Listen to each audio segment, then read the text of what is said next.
lover's the first time thing.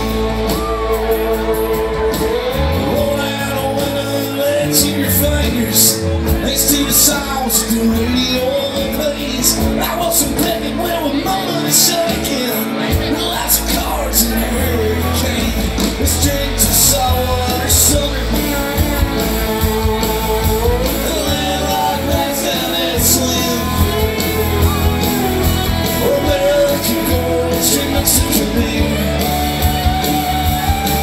City boys sing small town hymns.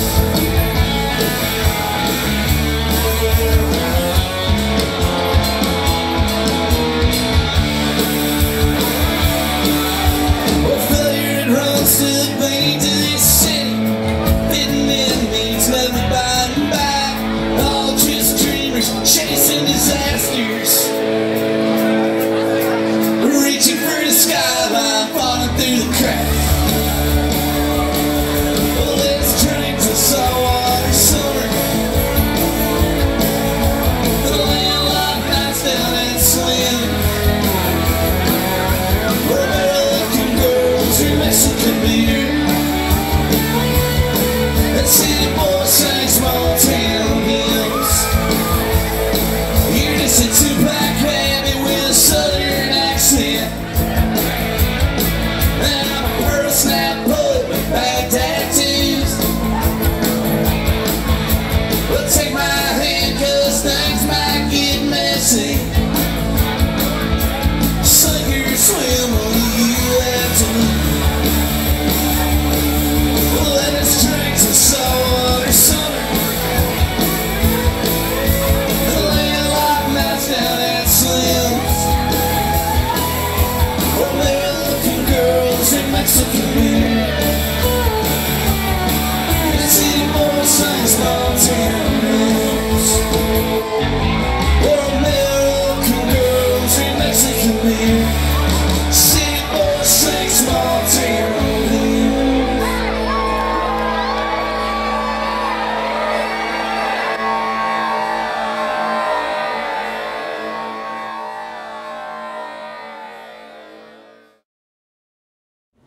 You guys put out 5 albums in 7 years. That's a lot of material to put out in a relatively short amount of time.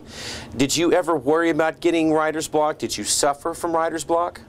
No, until this new record. I had never really experienced writer's block.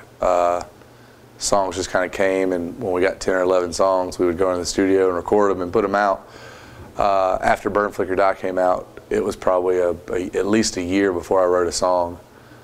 Just kind of really focused on pushing the record and touring as much as we could on Burn.Flicker.Die. So that's the only writer's block I've ever really experienced, but it seems like I'm, knock on some kind of wood, I've written probably 5 or 6 songs for the next record, so I think I've broken the writer's block, hopefully, unless it... What's the inspiration behind the song Brother Oh Brother? Brother Oh Brother, I wrote, we have a lot of fans that come to our shows that are either in the military or were in the military, and so I wrote a song from a standpoint of losing somebody, losing somebody you really cared about. We've been very, very open about how much we disagreed with what the war in Iraq was doing, and that we were even over there. And so I tried to write a song for people that not only they could relate to, but that kind of took our stance with it was kind of a dumb thing to do. But it's written for anybody. I've lost a couple friends from high school, and everybody's got their own story about friends they've lost or relatives they've lost, and so that's just a song for them. Anyone that takes a look at your tour dates is going to see a lot of East Coast dates and a lot of Oklahoma, Texas, central part of the country dates. Is there a real difference between the crowds in the central part of the country and the crowds back east? They're both great crowds. The East Coast is definitely a little bit larger in volume simply because we've been going there for 8 years.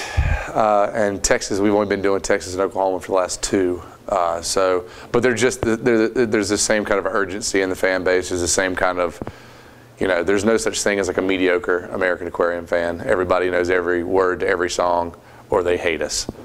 And the fan base out here is growing way quicker than anything ever grew in North Carolina, South Carolina, Georgia, the South. It took years to develop what we've cultivated here in a matter of months, basically. When can we expect a new album? Hopefully, if everything goes according to plan, I'll be done writing it by the spring, and hopefully we can have it out either at the earliest late 2014, really early 2015 is the goal to have it out. With this new album you're working on, how is it going to differ from Burn.Flicker.Die? Well, the last record was a breakup record. Every record I've written ever has been a breakup record, and the first 4 were about girls, and the last one was about the road.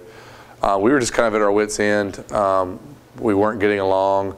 We weren't getting paid. Shows sucked a lot.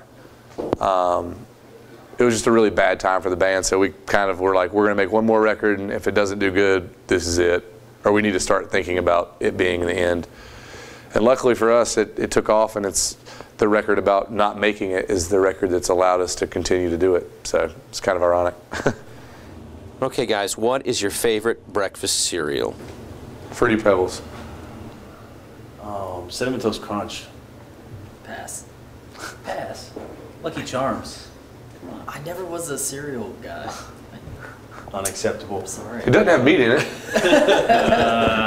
My favorite's mixing blueberry and frankenberry together.